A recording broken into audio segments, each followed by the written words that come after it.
మనం రెస్పాన్సిబుల్ గా ఉండాలి, బాధ్యతగా ఉండాలి, బాధ్యతగా సమాధానం చెప్పాలి, బాధ్యతగా పనిచేయాలి. ఇది ఉండాల్సిన కల్చర్. కానీ రాంగ్ గవర్నమెంట్ లో మీకు మీద ఉండే ఇన్ఫ్లుయెన్స్ ఉండొచ్చు. ఎందుకంటే నేను చూసాను రోడ్ మైనింగ్ లో కొంతమంది లీడర్లు అక్కడ కుర్చీలు వేసుకొని ఏరియాలు పంచుకున్నట్టు ఇక్కడ అమృతాన్ని కడతాడు కొంతమంది.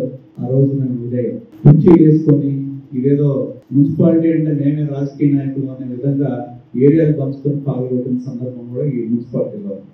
బట్ అది డెమోక్రటిక్ సిస్టమ్ కాదు, ప్రజాస్వామ్యం కాదు, ఒక అధికారులు చేయాల్సింది కాదు. ఆ అధికారులు కమిషనర్ గారు ఉన్నారు, టీపీఎస్ ఉన్నారు.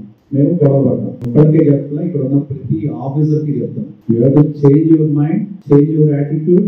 మీ అప్రోచ్, ప్రజల పట్ల ఉన్న మీ అప్రోచ్ ఖచ్చితంగా మారాల్సిందే. అది దయచేసి నేను కోరేది ఏంటంటే, మీ అందరూ సచివాలయంలో ఉన్నారు, ప్రత్యేకించి చెప్పేది ఆ ట్రాప్ లో మీరు పడితే you have a long journey. So ఇంకా 37 ఏళ్ళు సర్వీస్ చేయాలి. మీరు చేయాల్సిన ప్రయాణం చాలా ఉంది.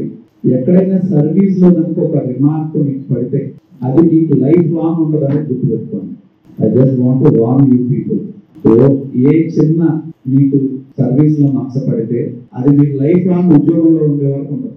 అది ఎప్పుడవుతుందంటే మీ పని మీరు ప్రజల పట్ల చేస్తే ఏ సమస్యలు ఉండవు. కాబట్టి దయచేసి గత 5 సంవత్సరాల యొక్క ప్రభుత్వం యొక్క దృక్పథాలు కానీ ఆ యాటిట్యూడ్ కానీ దయచేసి క్యారీ చేయొద్దు.